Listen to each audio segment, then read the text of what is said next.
We Might Be Crazy is a conversation with content creators about their journey to full time sustainability on Twitch or YouTube.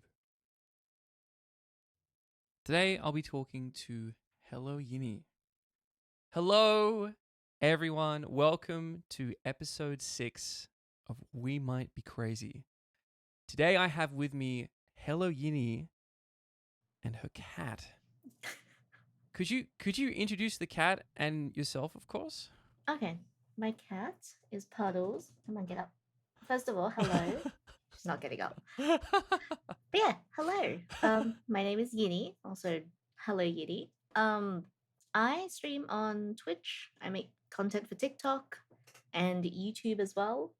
Um, I've been told that I do too many things and need to relax a bit more, but everything excites me and everything is interesting. So I'm like, I want to do all of it. Um, Yeah, I stream video games. I mostly play like wholesome modded games like Stardew Valley, Sims as well, and I do a lot of visual novel content, so like dating sims and stuff because I'm a big simp, especially for 2D men. And yeah, this is my cat Puddles. She's uncooperative at the moment. Just chilling, just hanging out with Yeah, us. you see the end of her tail. Puddles wants to be where the people are.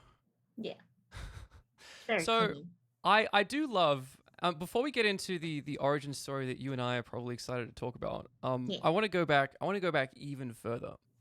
To give a bit of context, Yinny and I used to work together at our company before both of us got made redundant at the same time, which was a fun period of time. But by the time I had met you, you were already pretty keen on becoming a content creator. Like you had already kind of made up your mind that this is the route that you eventually want to go down.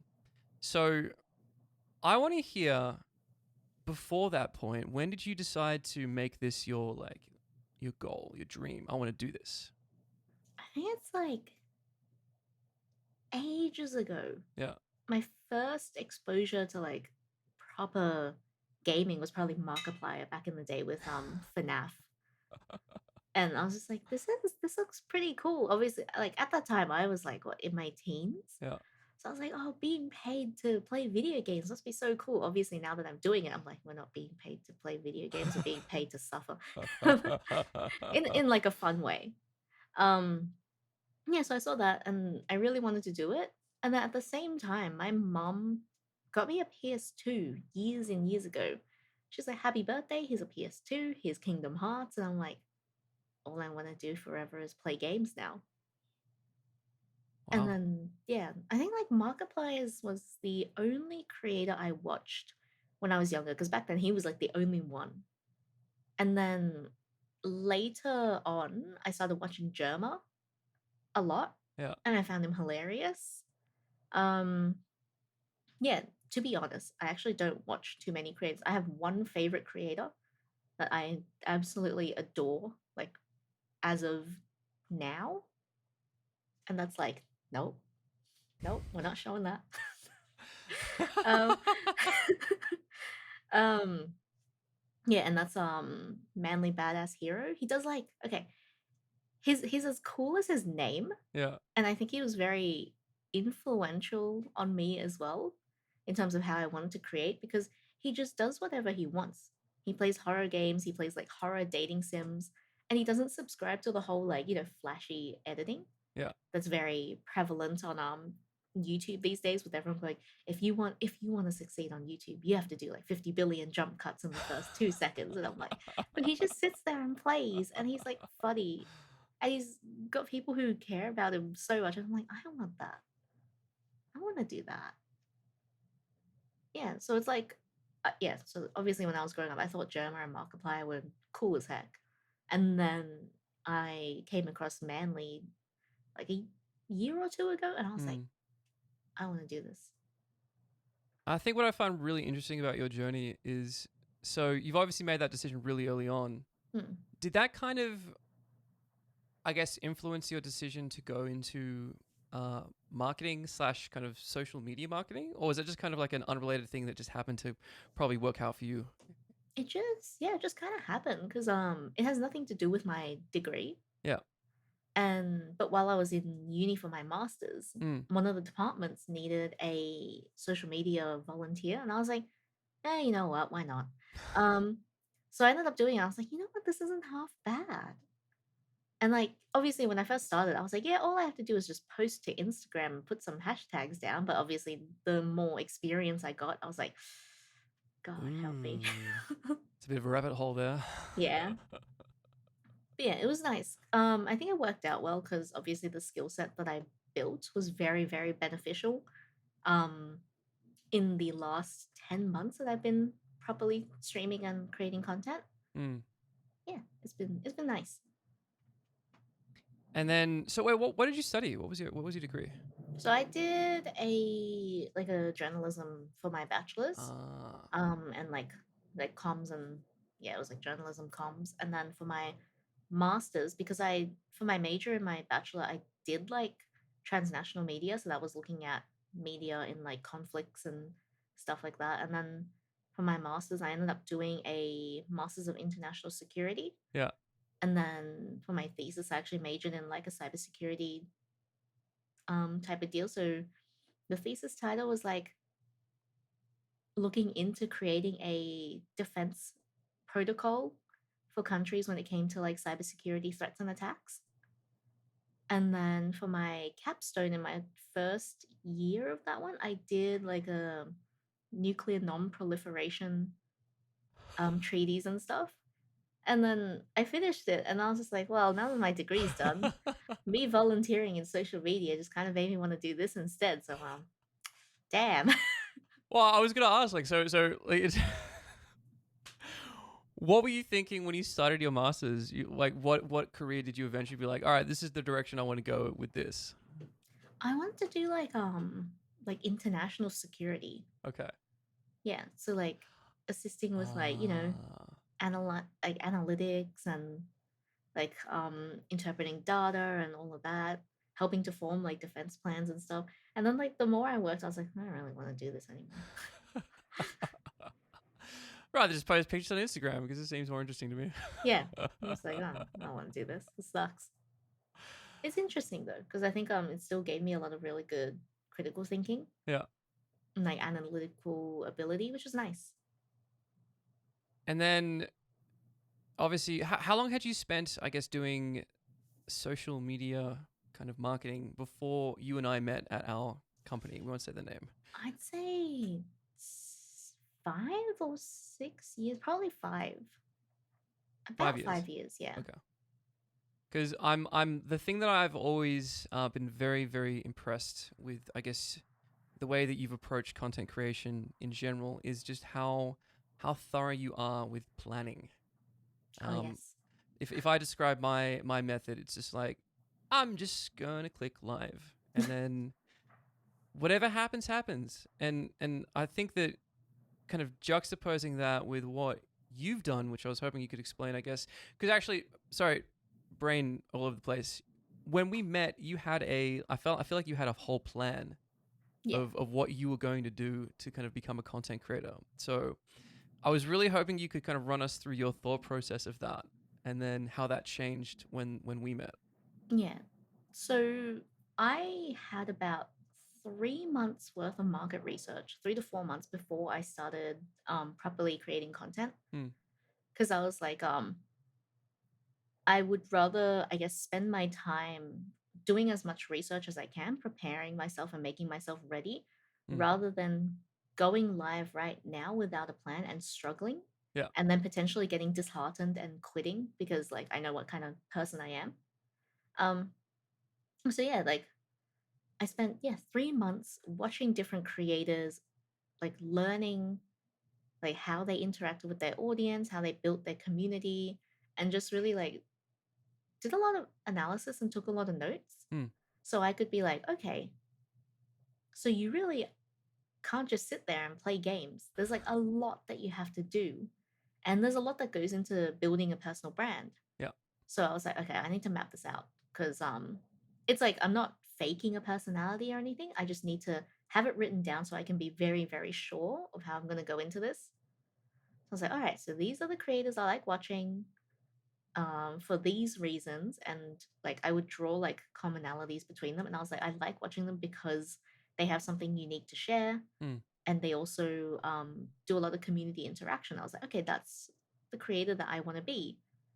And then I was like, all right, what kind of games do I like playing? And what kind mm, of games like are good for fostering community interaction? mm, So that would be things like, Sims, Stardew, which also like are games that I enjoy playing personally. mm. Um, I also really like story games like Skyrim, Divinity, but with those sorts of games, I felt like it wouldn't help me shine as much as a creator because I'm very talkative and very chatty. Whereas like if it's a story game, it's hard to balance the two for me. Mm. Yeah, so I nailed that down, and I was like, all right, how do I want to approach this? My lizard is like flailing around. Yeah, I was just like, yes, good job, Panos. Um, so it was a lot of like, I guess like puzzle piecing Mm. and mapping out the most comfortable and best way for me to do this with the lowest chance of failure rate, personally. Because I was What like, do you mean by that? because it's like I'm very very particular. I'm kind of like the person who's like, oh god, how dare I not be good at this right off the bat? How dare I'm not doing this anymore? And I was like, no, I don't want that to happen because I know I have a tendency of doing that. So I was like, all right, I need to be really prepared. I need to go in with an intention, knowing what kind of creator I want to be, Yeah, what sort of games I'm playing, what the vibe is, like how I'm going to approach this thing as a whole. yeah.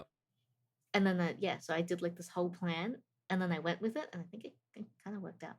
Did work out, and I love that you've said because something that I've started doing recently is being very intentional about Yeah, how I want things to be. So that's a lesson that I've learned recently because I feel like when you aren't intentional, things can kind of just go out of control sometimes yeah, because you don't have anything kind of written down or set out. So things just kind of happen. I love that you've kind of done that from the beginning. Like this is the creator I want to be. This is games I want to play. This is how I want to run my stream. yeah. Yeah. It's like obviously I gave myself wiggle room Mm, because it's like if I do this and I want to change certain things, the plan that I have is made for me to evolve. yeah. Because it's like if you look at a clip from when I first started versus a clip now, it's very different Mm, in terms of like the vibes and everything. Um, and so it's like I think it's okay to research and set up a plan and all that, and go in with as much planning as you can do, but also be aware that like leave yourself, I'd say, like a 30% gap to evolve and change and move in different directions if you have to. And if you do, just adjust your research a little So bit. then, if I was a brand new streamer Yeah. listening to this right now, like what would you recommend that person do in terms of approaching? Let's say I'm really motivated to make this a career. Like I want to give myself the best possible chance to succeed. Like what would you recommend that person do? I think it's like the biggest advice I would say is take it very, very slowly. Mm, Be really patient because it's like when you stream, especially as someone who plays video games, mm, you're not just a fan of one video game. yeah. You're a fan of like many different things because like people are very multifaceted, right? Mm, But then, for example, if I was streaming Stardew and then I suddenly swapped to like Skyrim the day after, mm, it kind of creates a disconnect for the audience mm, because they're like, okay, I came for this thing, but now they're doing this instead. mm, And I'm not saying that you can't be a variety streamer, it's just that you should approach it a bit slower. mm, So, because I didn't start adding in like visual novels and dating sim stuff until probably August, mm, so 4 months. Um, and I built it like I did like a very, very careful segue mm, and like because I was like, okay, I'm gonna play Stardew and Sims and stuff for like a couple of months because I genuinely enjoy those games, and then I'm gonna slowly add in other stuff so I can branch out and push out further. But then I was like, I have to find something between those two categories mm. that acts as a bridge, right? So that was like Ah. doing really sussy mods, like making muscular Jared in Sims, and it's like, and then like those things make people laugh and make people happy, and they're like, okay, I come to expect those things from Yinny. It's like Yeah. she's disgusting little feral gremlin. Yep. So when I push into dating sims, which is like 90% disgusting feral gremlin content, they're like, Yep. this feels natural.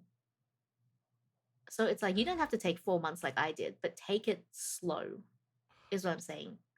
Like So you find a basically just did a bait and switch with your community, with yeah, preparing them for wholesome Stardew Valley content and just slowly easing them into the yeah. Gremlin Yinny. Because it's like people come into my stream and they're like, oh, Stardew Valley. And then like my friend came in the other week and he was just hanging out. He's like, yeah, Stardew Valley. And he's like, why do your Junimos have hella ass? And I'm like, yeah, because I modded them to have like giant butt cheeks. Yeah, so it's like take it slow. There's a way to become a variety streamer without losing your audience. And yeah, stay true to what you want to do. And then like, yeah, find something unique that you can give as well. Because it's like Mm. everyone out there is playing games. There's a lot of very, very talented people. So you have a very high bar to compete with. And the ones who really want to do this thing full time are doing everything that they can. So it's like find something very unique about you that you can do very, very well. And couple that with your personality. And then just, yeah, do your best. With you specifically though, I know this is always a hard question, but Mm. what did you identify at the start where you're like, this is my thing. Like I know that no one else has this thing, and this is what's going to make me succeed. What had you identified at the start? I think it's like really corny. Yeah. Because, okay, so like a tough lesson I had to learn was that, okay, this is my niche, Mm. right?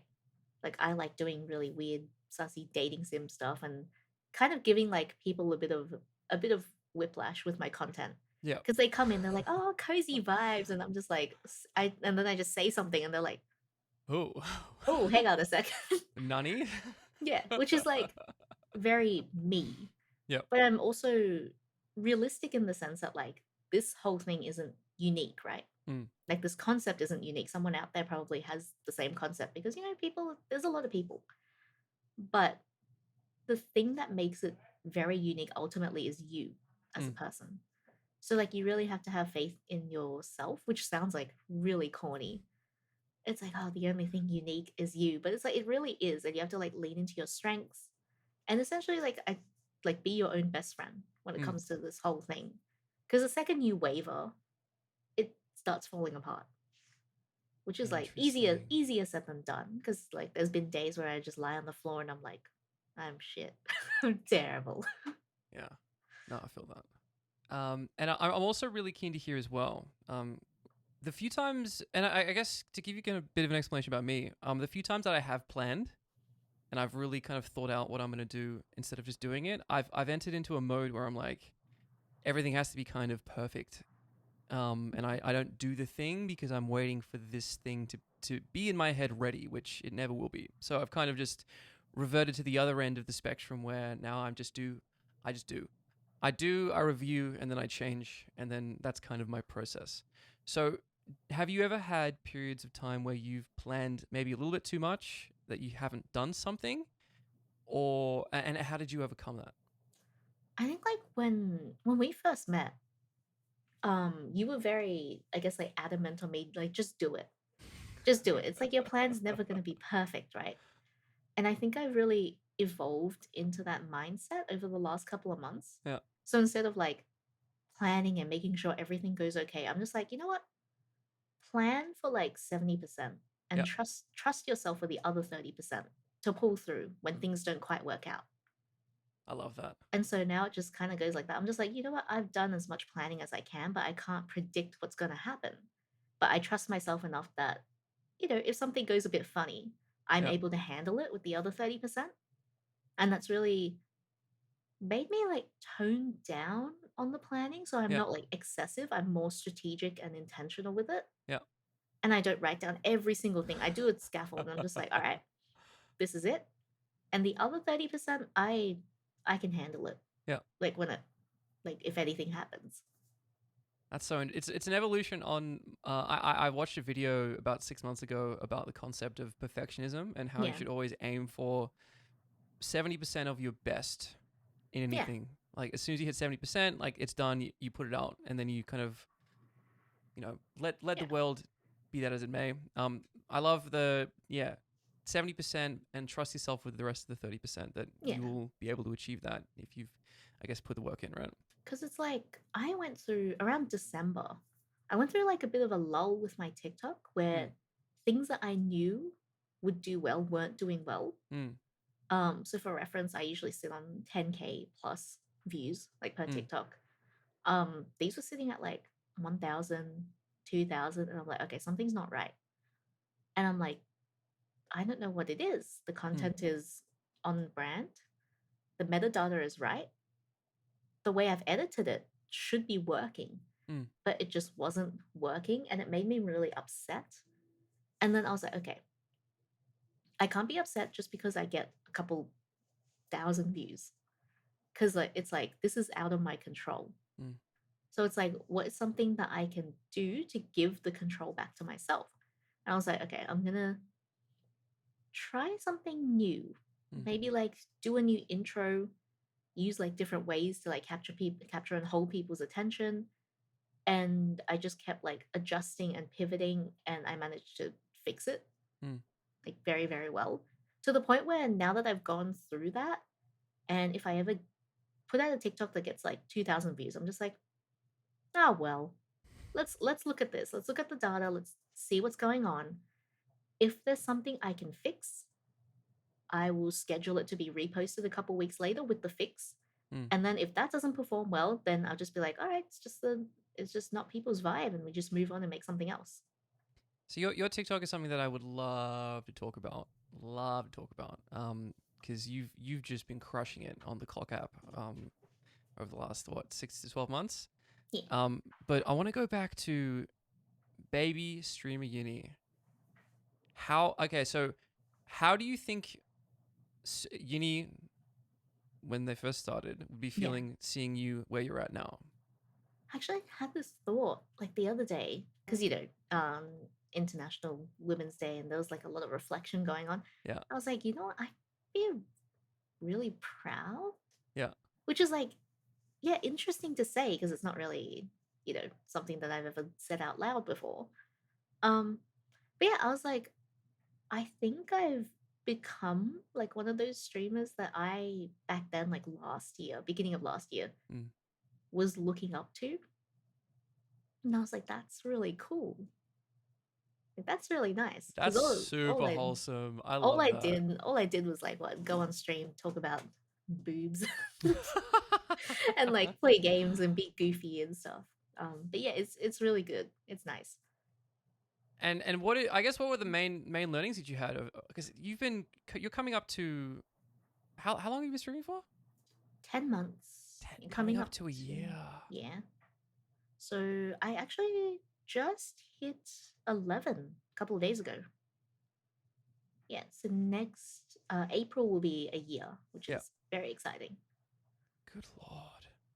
Time flies. I can't believe it's been. I kind of feel like I was about to say, have you just had your year? Has it been a year and a half? Like it feels like you've been on Twitch for a lot longer than that. Yeah, it feels wild. Like Yeah.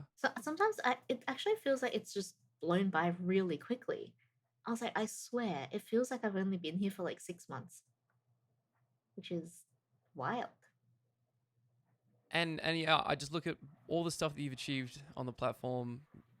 Obviously going to talk about Luminance, talk about not all the sponsorships that I know about, but the ones that you can talk about. But Yeah, yeah, just it feels like you've been hitting your stride when it comes to your content, your TikTok, and then everything else is kind of going in the right direction. yeah. It it feels weird. It feels it. I'm sure it does because I reflect on the same thing. It's just like looking back, it's like damn. It's like how do we get here? This is you don't tend to look at all the little mini achievements that you make Yeah, over the course of a career on streaming, and you just kind of look back and it's like, damn, where did this happen? Yeah, I was just like, oh, this really came out of nowhere. My mom was just like, huh, I'm really proud of you. I was just like, oh, thanks. How do your parents? I guess obviously you've told them that you like this is a career that you want to make. Like, Yeah, how did they come to terms with you pursuing this? they're really supportive. Yeah. Like my mom, like she doesn't pop into my streams, but she's really happy whenever anything happens. Um, she's pretty adamant. She's like, "Oh, you can probably go full time with this next year," and I'm like, Mm, "Oh, I don't know about that." I'm um, saying the same thing. my dad pops in every now and then. He's really supportive. He's like very very like he's very happy, Yeah. and like everyone says hi to him in chat. They know who he is now. It's just it's nice and wholesome. Yeah. What is your dad? Do you tell your dad when you're gonna do some like debaucherous content, or does he just kind of pop in whenever? Oh, he just pops in. There was like that one time I did like a big voice acting event with my friends where we Yeah. like voice acted different roles in the dating sim. Yeah. We got to like the scene between like me and my character and the character Jared was voicing. And then my dad's like, "Hello," and I'm like, "Hello, dad." "Hello, dad." "Hello, father." I love that so much. It's really funny because my dad pops into my stream a lot, and I haven't told people who he is in chat, so he kind of remains a little bit anonymous. Yeah. But it's very cute that your community knows your dad and talks to him. That's so funny. I'm really curious though. I think the thing that I was most interested to talk to you about was branding specifically, Mm, because I think that's something that you've got nailed down to a T. You know exactly who you are. And I think a lot of the streamers that I've spoken to really struggle with this because, you know, obviously we know, I'd mostly speak to musicians, but like, you know, we don't really be intentional with that kind of side of our, I guess, streamer life. yeah. I'm really curious to hear, I guess, how you went in identifying your brand and how you kind of implemented that into your stream. So it's like I guess like similar to what I was talking about before, Hmm. but it's like really it's like get to know yourself. It's like who are you? Yeah. And then pick out different things. So for me, I was like, I like these games. Hmm. I respect these creators. Hmm. I personally like have these strengths. So like the jokes that I make, Hmm. the funnies that I do, Yeah. any like mannerisms, anything. I mapped it all out. Yeah. And then I kind of had a good look at it. I was like, okay, what's something here that can be put into like a brand? Hmm. So I extracted like certain things. I was like, all right, the games that I like, my tendency to say like something really wholesome 1 second and then just turn around and say something absolutely cursed in the span of Hmm. like a second. Love that. So, and then just like I took all these little things and almost like packaged them Hmm. in a way that was like very, very succinct together and cohesive as like a brand. But also because it was built from me, it wasn't like I was trying to be someone that I wasn't. Hmm. It was mostly just like these are the best qualities of myself Hmm. that have the best chance of making other people happy when they watch me. And then I was like, this is it. This is what the show is. Because it's like a mindset thing as well. I also switched from seeing it to like, oh, I'm just playing games online. I was like, no, this is a show. Hmm. This is a show. This is what I have to embody. And this is what people are here for. And I think like nailing that down gave me a really good chance. Because it gave me a really strong persona as soon as I started. Hmm. Like obviously the first couple of streams, there was a bit of umming and ahhing because I was nervous and that. But I think I settled into the whole thing very quickly because I had that mapped out. Hmm. And yeah, it's nice. It's been I've yeah, got so many good. questions. How first off, how did that evolve? So you already had that pretty nailed down from the Yeah. beginning, but then did things evolve a lot from the time you started to now? I think it's not so much so like the package itself hasn't really changed. Mm, I interesting. think it's more so that my confidence in myself. Mm, Because when I first started, I was like, is it okay to act like this online? mm, Will people like something like this? mm, And yeah, they did. So I just embodied that more and more. And I've gotten a bit more, I guess, like courageous Mm. with how I push things now. Because now I've gotten to a point where, like, all right, I've added in the dating sim stuff. Yep. We've pushed around variety content a little bit. People are happy because it's not so much the game that I'm playing, it's more me. Mm. And I was like, I'm kind of feeling like, you know, having the courage to push into a little bit of Elder Scrolls content in the future. And then obviously keeping like the same elements of me. So obviously I would be adding some really weird mods. And all of that. And yeah, it's good. It's been good. Because it's like I think the biggest, not so much a mistake, but a thing that people struggle with is that they're like, oh, I have to give people everything, like everything of me. Mm. And I'm like, mm, kind of. Mm. Because there's like certain, I don't know how to word this well. There's like certain aspects of myself that I don't really show. Mm. Not because I'm being dishonest, but more so because I'm like, it doesn't really complement my overall show and my overall like entertainment. So I'm like, people don't need to know about like certain things. For example, like my excessive, I don't know, farting or something.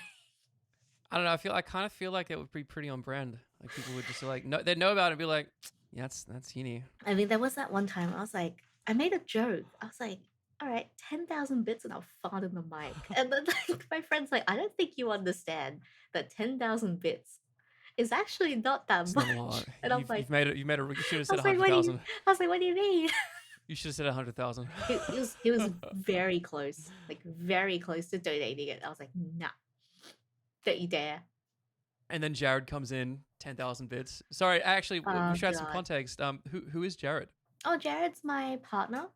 He's lovely, and honestly, like I have a big privilege in that he's very supportive Mm. with everything that I do. So if I'm feeling down, he reminds me of what I say. Mm. He's like, okay, remember when you said this? You said that just because there's a lull in the content doesn't mean you're bad. There's things you can't control, like the algorithm. And I'm like, oh, shut up, Jared. Jared.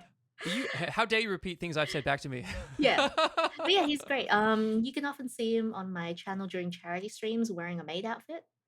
Um, I honestly, I love when Jared hops in on a maid outfit. Oh it's my so god, the good. photos that you've gotten are just. It's he's so beefy.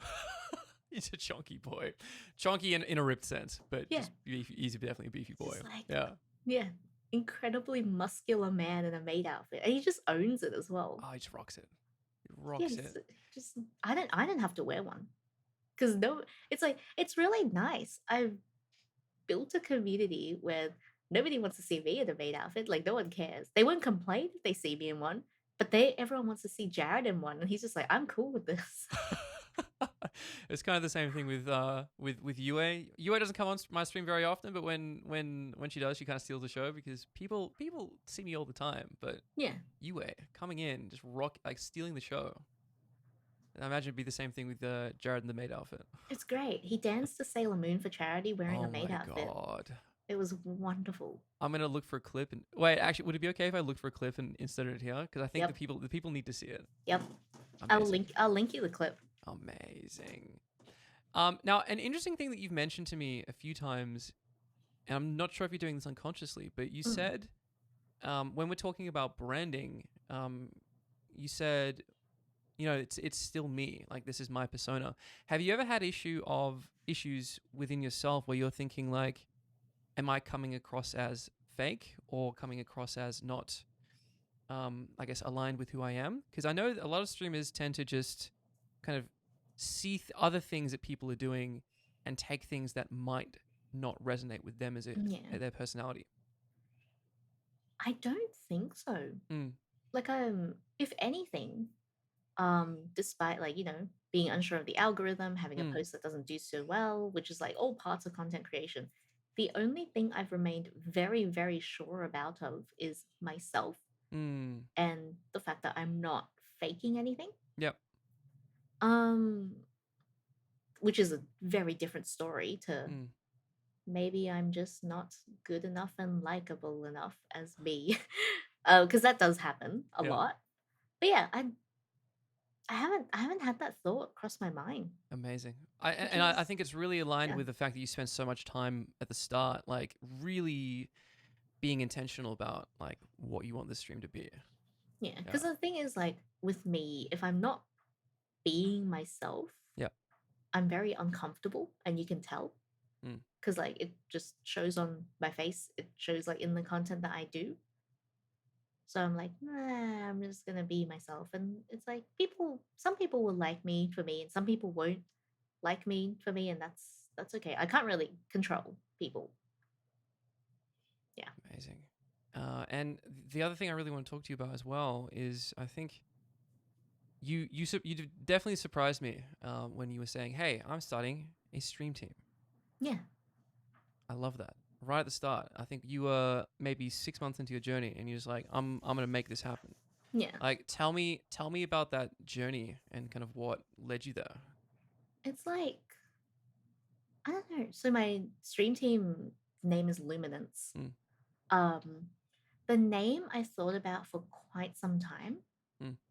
I have a cat hair stuck to my lip. Actually, before we go any further, could you explain what I just realized probably not everyone will know what a stream team is. Oh yeah.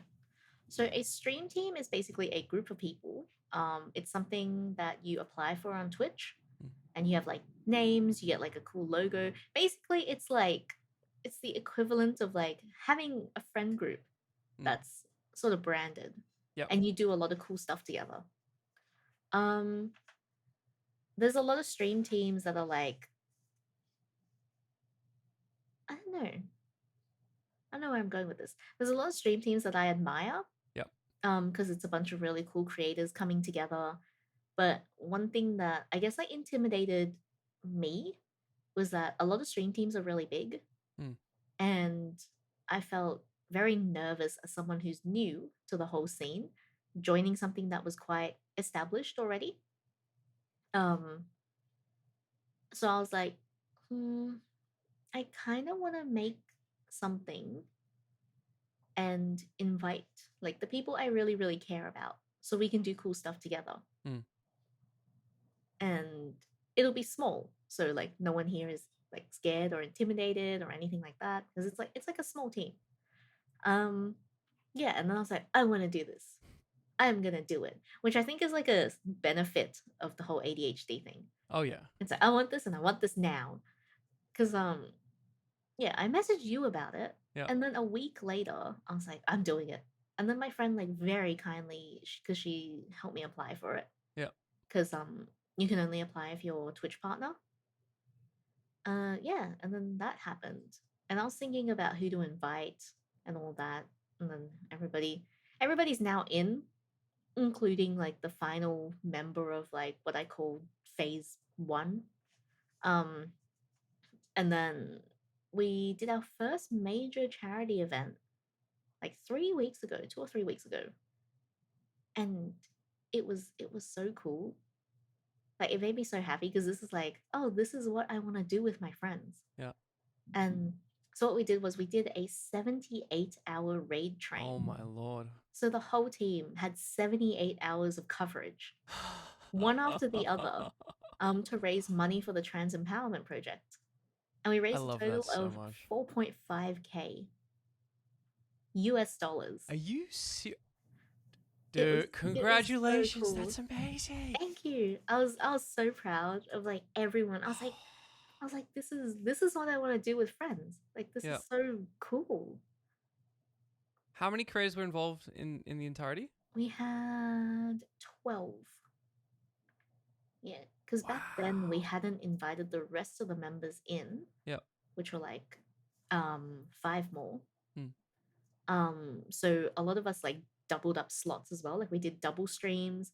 Some of us like stayed up at god awful hours. Yeah. That's me. That's Oh, me, I was darling. like, is Yeah. that my Sorry. groceries? I was like, is that my No. groceries? Our grocery. Online delivery groceries. How amazing. You don't have to leave the house, it How just gets great. come. I know, right? Sometimes they substitute with some weird stuff though. I mean, I'm okay with it because I don't have to Yeah. leave the apartment. Yeah. But do continue. Yeah. Um, yeah, some of them woke up at like hellish hours for them just to stream for like 6 hours to raise money. And it's like, okay, on top of being good friends, they just have such good hearts. Hmm. And I'm like, yeah, this is like the people that I want to do this stuff with. It's like they're just so cool and wonderful. And don't let them hear this, otherwise they'll make fun of me.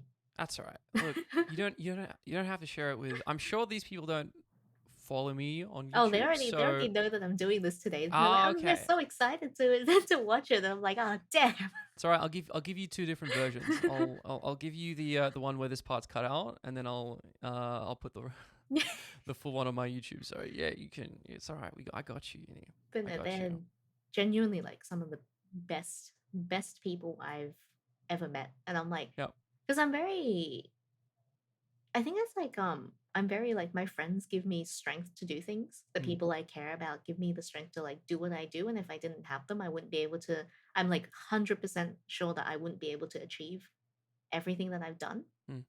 It's because it's like, okay, I can plan, I can do all the strategic stuff, I can just wing it.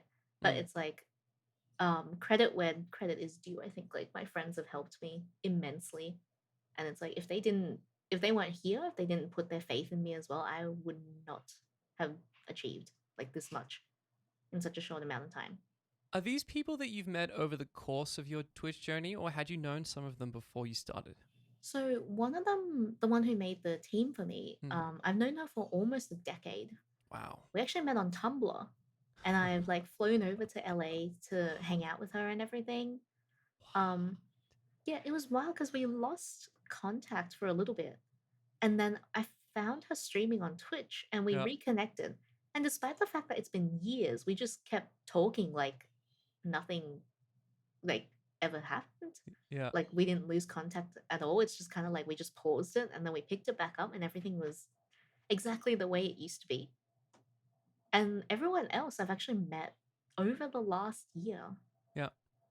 And I'm like, it's wild. Because it's like I have the utmost faith in these people. And it's like the trust in the team I think is like immense. Mm. And And it's would you, just it's would you great. say the content is aligned? I guess because obviously you've got a very particular brand of Yeah. content that you stream across the entire team. How varied is your content? It's pretty varied. Like Mm. it's very, very varied. So we've got Fortnite streamers, we Mm. have like massive variety Mm. streamers, we've got like someone who does like music mixing for like a living, Mm. like creates music. We've got like souls like Yeah. streamers. There's a lot of different variety. And it's like I think that makes it interesting. Yeah. Because when we did the raid train, it was like there was something for everyone to tune in. And it was really cool. And it also makes it great because when we get together as a group, there's so many different things that we can do together as well. Mm. And like I think at the core of it, everybody's just lovely, nice, kind, wonderful people. So it's like despite the fact that we might stream different things with some overlap, it's like we still all get along. Mm. And that's honestly the biggest thing that I found on Twitch is having people that you can talk to about this journey Yeah. is so important. Yeah. And especially people that you can do stuff with. Because if I think about, like, my stream is pretty siloed. Like, I don't really do much with other people unless I intentionally go out and kind of get that contact and kind of bring someone in. Like, I can, just be an island.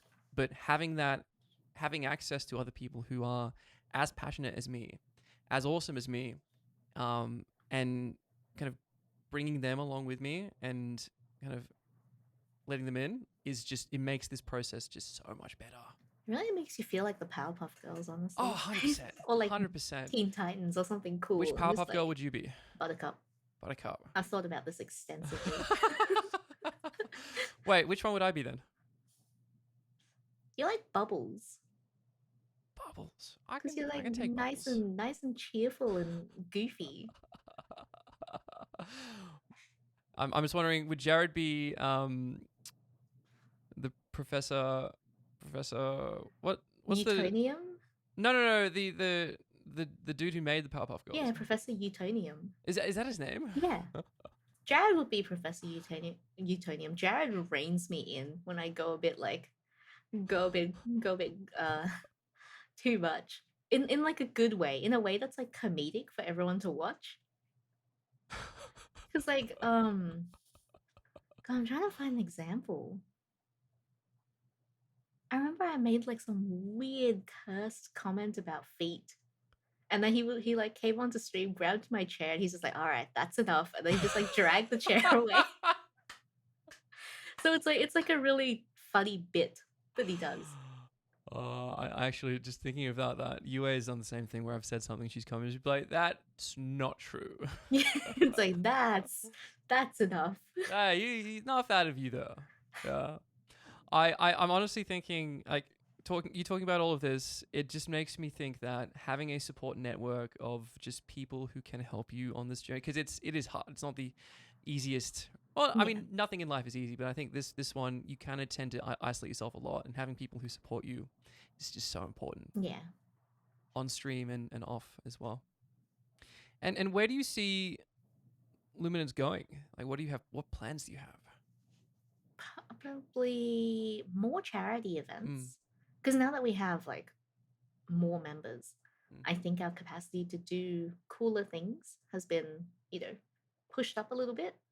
Um, I also want to be able to do things like game shows and have like big scripted events that we Yeah, can use to raise money for. yeah. So instead of just doing like charity trains where like everybody does their one stream, we can still do that, but then have like one big event one day where we all come together and do something really, really goofy. I love that so much. It'd be so cool. Well, let me know when that's happening because I'll be there, I'll say jeering in the background. game shows would be like great. um, Now I want to move on to because I know we've got coming up to an hour, and this conversation, like pretty much all of my other conversations, has flown by. And I knew this was gonna happen. I messaged you. I was like, we crazy. both have ADHD. This is gonna go on forever. No, it's okay. It's gonna go for a little bit longer. I think I'm gonna let it go for longer than an hour because there's still Yeah. a couple of stuff that I want to cover with you. Um, I'm really curious about your journey with TikTok, and then I want to I guess draw that in with how it's helped your Twitch streams as well. Mm.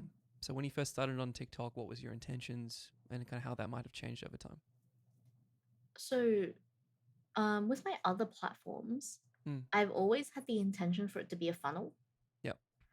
So with my YouTube, my Twitch streams, my TikTok, my Twitter, my other redacted project that I can't talk about until Friday.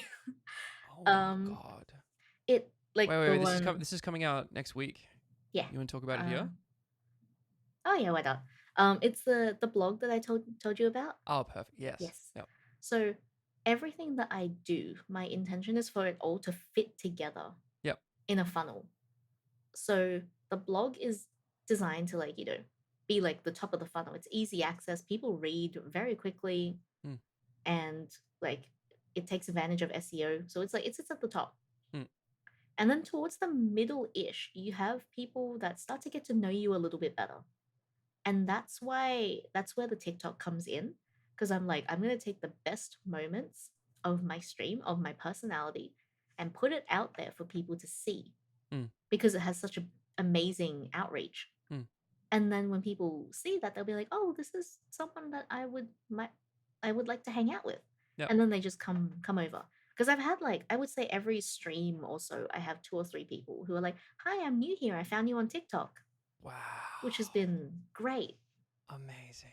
Um, I'm sure because that happens to me a few times where people have like, oh, like I actually like I had someone say, oh, I listened to like one of your episodes, like it was really awesome. I'm like, oh my god, this is, it's such a I can't even describe it when people Yeah. have seen me on other platforms and come over to hang out on Twitch. Like it's just such a good feeling.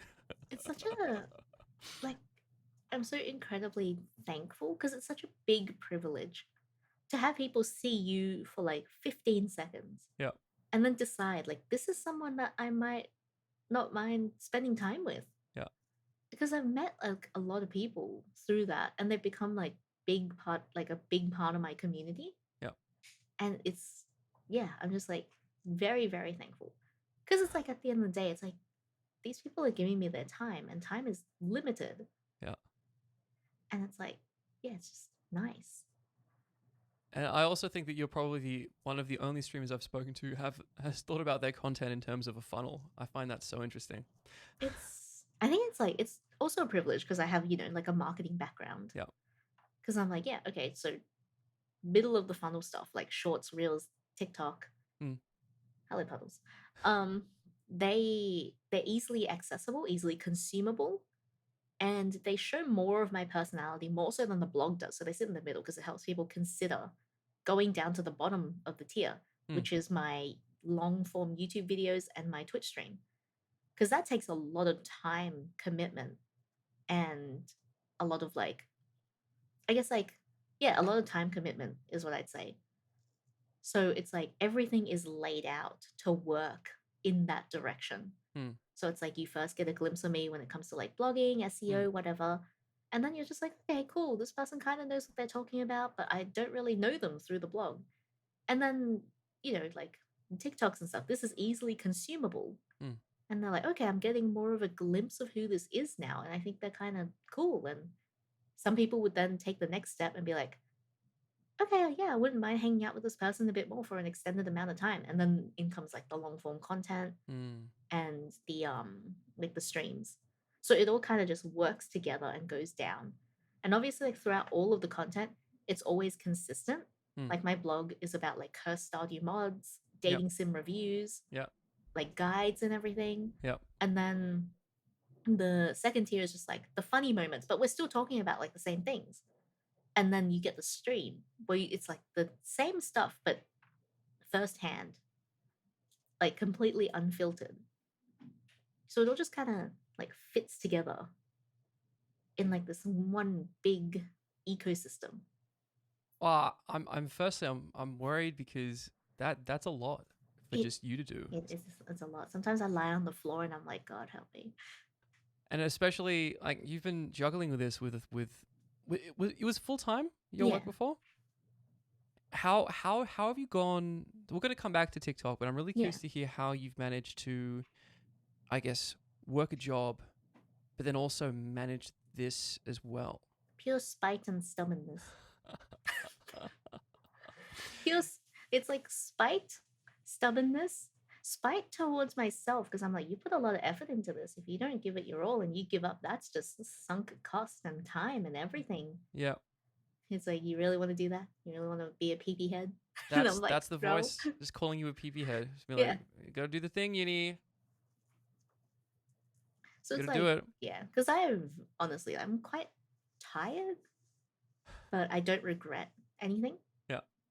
Because it's been rewarding and like very, very humbling as well in a sense. Because yeah, it's like I said before, it's like, sure, I did a lot of planning. There's like a lot of skill that goes into this, but at the end of the day, it's like friends and the people who willingly support me and give you their time. I'm just like, yeah, very, very grateful.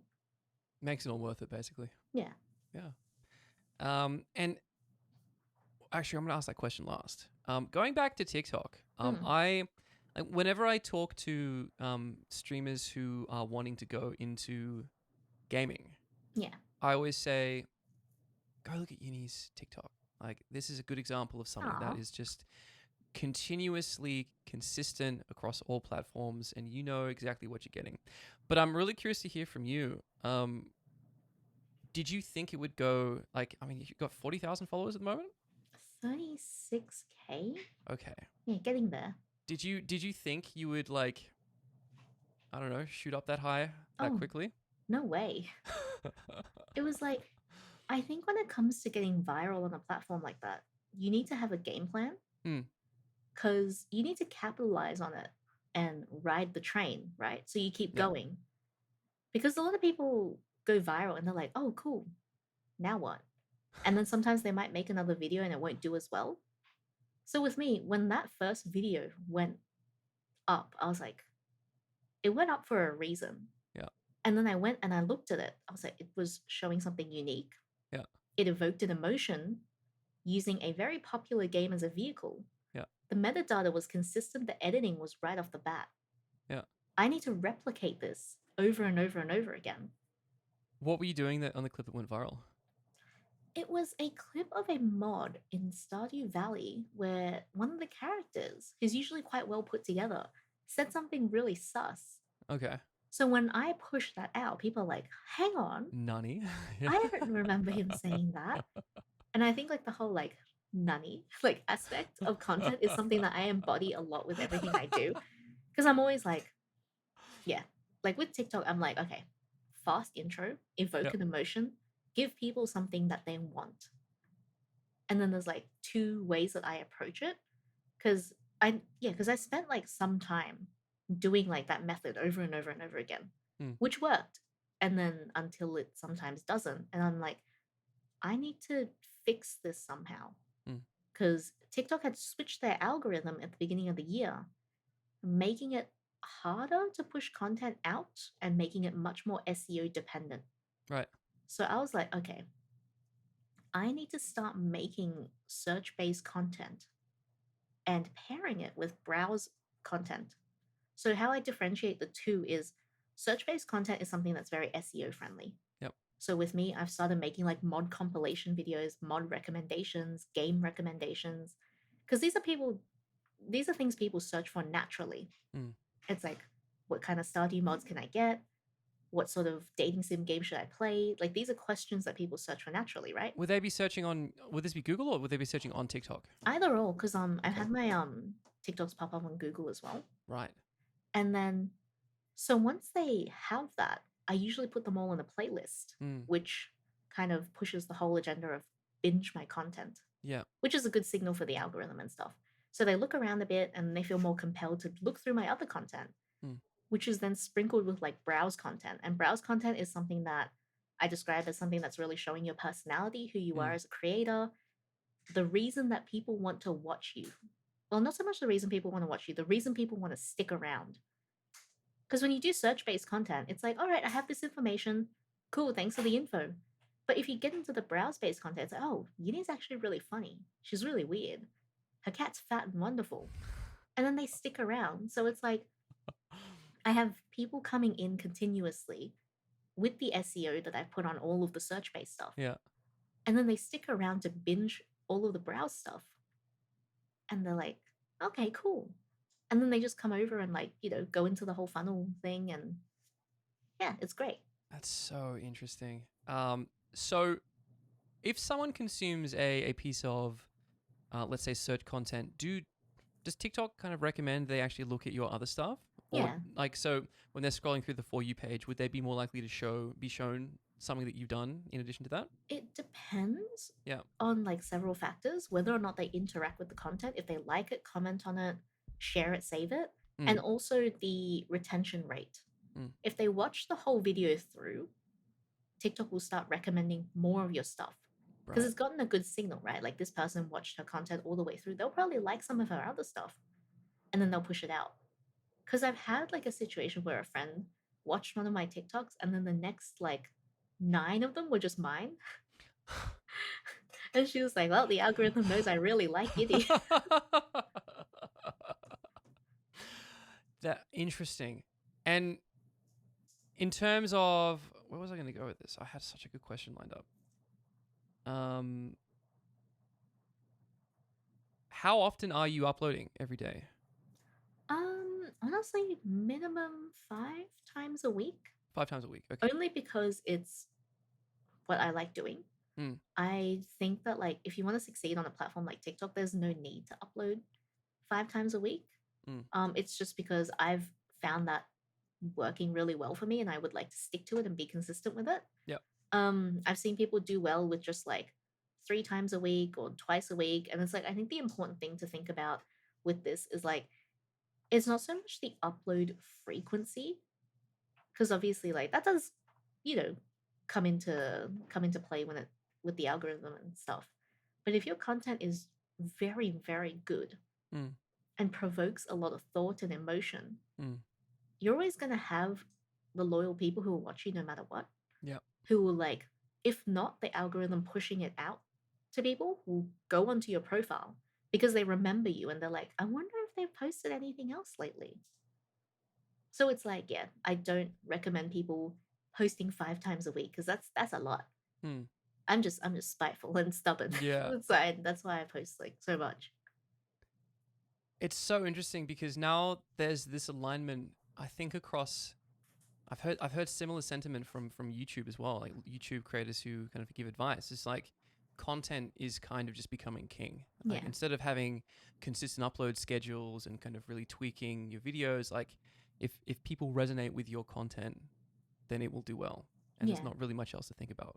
It's like, think of it this way, the algorithm is just people. Hmm. The algorithm is taking the signals from people and then pushing your content out further. So instead of appealing to the algorithm, appeal to the people, your audience. And if you do that mindset switch, your content becomes almost easier to make and easier to package and more wholesome. Because it's like, it's not about satisfying the algorithm, it's about satisfying your audience. Because your audience informs the algorithm, right?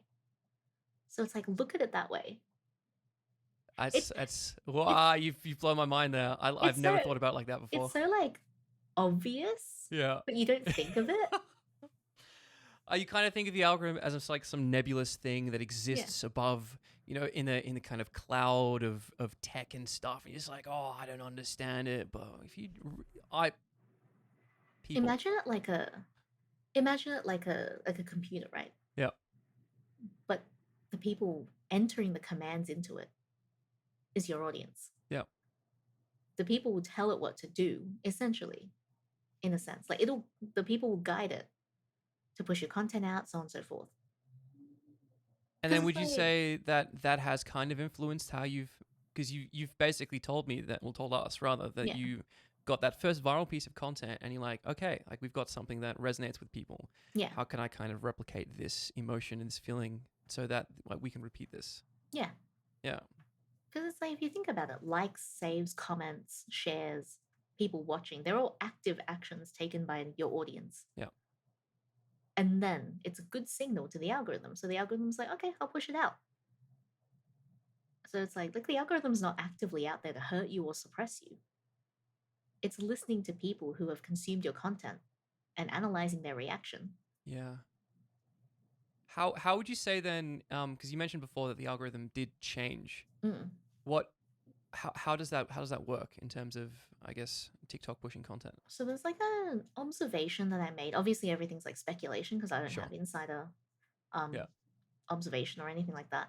But I noticed towards the end of last year, specifically around October, Mm. if you press on the comments, there's a search bar up at the top now that auto fills with keywords. And I'm like, what? Okay, what's that? Mm. And the more I look at it, I was like, that's the algorithm pulling SEO terms from your content, which then informs where it's going to be showing up. So now I can tell Ah. if I've nailed the metadata on my videos. So um if I've done a video that says like that's about Sebastian mods, if Yeah. I've nailed the metadata, it will say Sebastian Stardew Valley in that bar. If I've kind of missed the mark with the keywords in my caption, with my hashtags, it might say something just like Stardew Valley, which is like, it's not bad. It's just not narrow enough for what I want to be going for. So And when and does the search bar actually pull from content that you make, or does it pull from content that you consume? it pulls from your metadata. Let me see if I Okay. can explain it better if I get like a visual example. Sure. But if you get okay, you have your TikTok app, right? Yes. Yes, I do. Okay. So if you jump onto like a TikTok of mine, let's just Yep. look at the first pinned one. So which is like the massive vampire one. Massive vampire. One sec. Hello, Yinny. Yeah, it's the first pinned one with a very sexy vampire wearing a singlet. Sure. Yeah. So if you It kind of reminds me a little bit of Jared, to be honest. yes. Just a little Yeah. bit. Is that So if you tap intentional? into that, up the top here, right there, Yep. there's like a search bar. And you can Okay. see it says first bite game. Yeah. And so you can tell that the algorithm understands what this is about. Oh, It knows what it's about. oh. However, if you tap this one, the middle one in the second row, the one that says like the one that has three vampires, and you can see up the top, it just says vampire.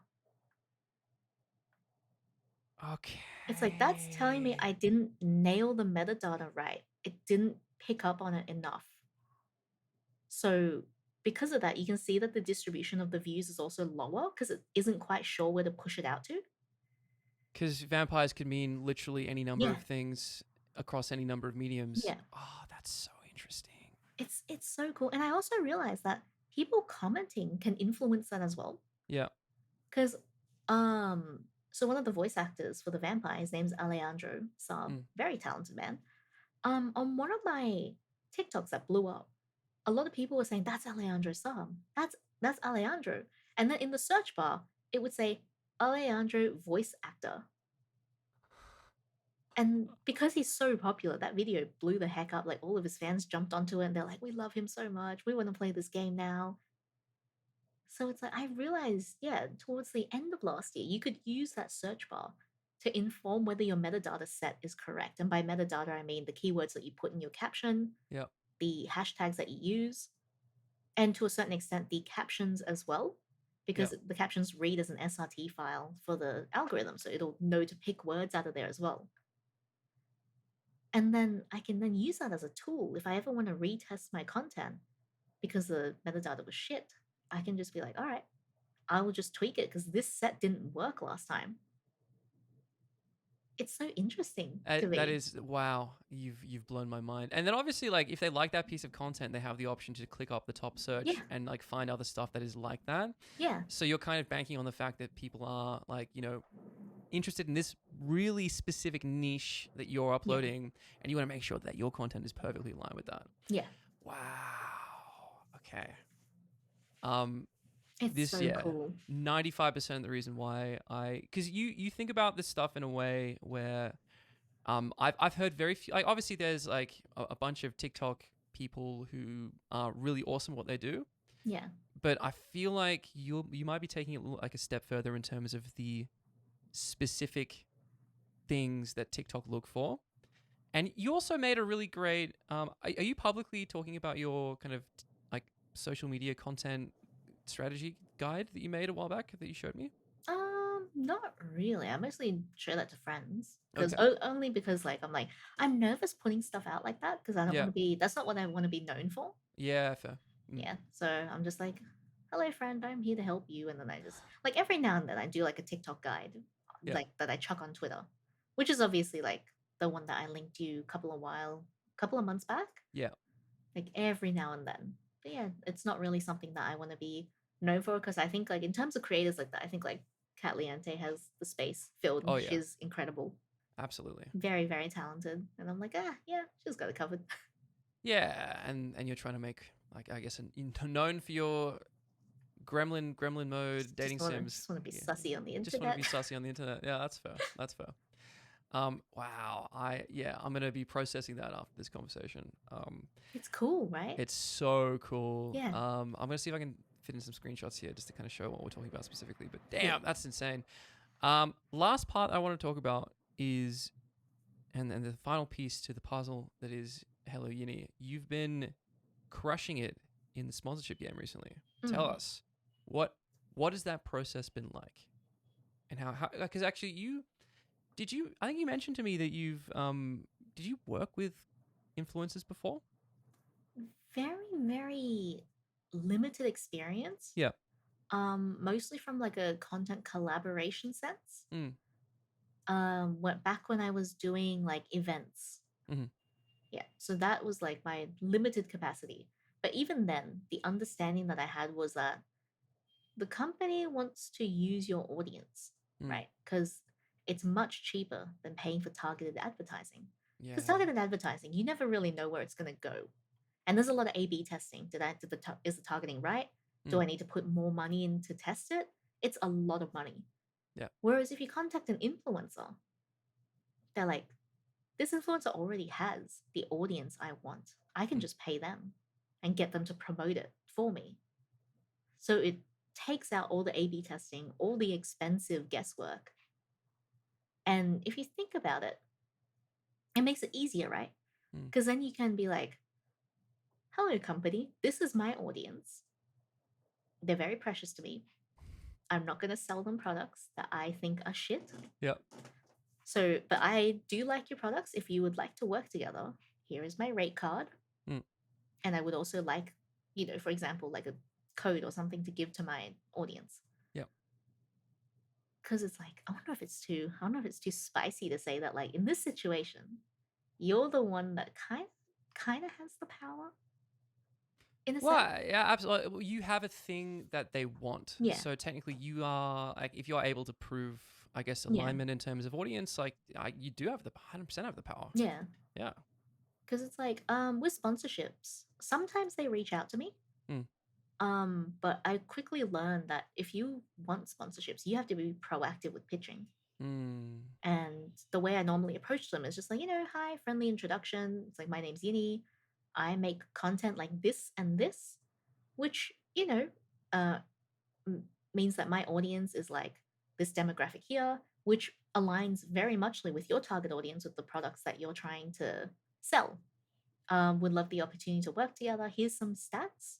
And then I chuck in my media kit and rate card if they need be. And I'm like, yeah, would be interested to work together if there's any opportunities or be added to the PR list. And yeah, that's kind of the way it goes. And it was very scary at first. Mm. But if you think about it, it's like they're not going to blacklist you just for introducing yourself. Yeah. And it's like you have nothing to lose if you email them just with your media kit. Because you're not emailing them going, give me stuff now. Give it to me now. It's like but I understand it's very, very daunting, especially when you email, I guess, like companies like Logitech or Elgato or something, for example. It's like very scary. But it's like, no, And if you just have a method and go at it that way, it usually it works out pretty fine. because I think you've had a sponsor kind of help you out with one of your charity events recently, right? Yes. Yeah, tell us about that. Yeah, so I took a leap of faith and I messaged Logitech and I Yeah. was like, we're doing an event. Like, if you would like to, I guess, like help us out a bit, I would really appreciate it. Here's my media kit. Here's what's happening. And they were just like, oh, yeah, thank you. Like, it's like they ended up sending a prize out to give to like one of the people, who had donated, which was really kind of them. And then they're also just like, oh, yeah, just also like looking at your stats, we'd love to send you some products to test out and as well. And I was like, oh, okay, that's cool. Um, yeah, so sometimes all it can take is like that little like leap of faith. Because up until then, I'd been too scared to message them Yeah. because I'm like, they're so big. I don't really like, I don't know if I can. And I kind of sat there for a couple of months. And then with the charity, I was like, fuck it. I'm gonna try. I'm gonna try and see what they think. And it worked out really well. That's amazing. Because I think I've only ever accepted sponsorships where they've approached me first. So I think you've been on my case to get a media kit done. I need to get it done. It needs to happen. It's like media kit, pitch template, and then just send out some emails. And it's like it never hurts. It's like you're just asking. And have you done the same thing with because I know you've been, I guess, in contact with a lot of dating sim developers. Yeah. Like, has that kind of like given you a bit of a direction to go in terms of dating sims that you play? Have you been like reaching out to companies like that? Yeah, I'd say so. Yeah. Because it's like a lot of that was done through networking on Twitter Mm. and like sort of, just being a part of the community. So that kind of came pretty naturally. Mm. Because like, I met some incredible people like in the whole like visual novel community. They've all been really, really nice and kind. And yeah, that's sort of it's like there's kind of a sense of validation, but Mm. also happiness in that people are willing to support what I'm doing. I'm like, oh, this is really wholesome and really sweet. Stop it. It's too gross. Yinny, we are coming up to the end of our chat, and I just wanted to say thank you for your time, and it's been really awesome chatting to you about, I guess, all things. And this conversation went exactly the way I hoped it would, with just all parts, big booty slapping stuff, and really insightful knowledge about TikTok and I guess social media and content creation. So thank you. That's okay. You get the duality. You get the serious Love social that. media side. You get the butt and the boobs. Love that. Now I want to. Last question I normally have Mm. is it's going to be a little bit different for you. I know that you're a planner, and I'd love to hear from you. I guess like where do you see this going in 3 to 5 years? Like what aspirational goals do you have for yourself?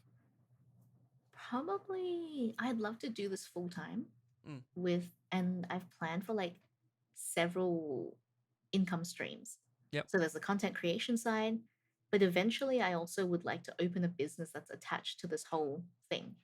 Mm, I haven't quite figured out what that is yet, whether it's going to be product based or whether it's going to be like a service or mm, something. But it's in the works that within like 5 years time I would like to have something stable like that yeah. in addition to everything else. And then obviously, Luminance is also going to be a Valorant team as well. Yeah, of Oh course. god, Yeah. I don't know about that. And is there anything in the shorter term that you're working on that you'd like to plug here today? Oh yeah. So aside from Twitch streaming, if you'd like to hang out and look at weird sussy mods over at HelloYinny, I'm also gonna be launching a blog pretty soon, so that'll cover Stardew mods, weird Stardew playthroughs, and any like dating sims and reviews and everything. So if yeah, that sort of stuff is up people's alley, it's gonna be at www.helloyinny.com. It's gonna be fun. I'll also put it in the description as well Yeah. because yeah, it'll be live. This will be live by then. How exciting! Hooray! Unique. Thank you again for coming on. That's okay.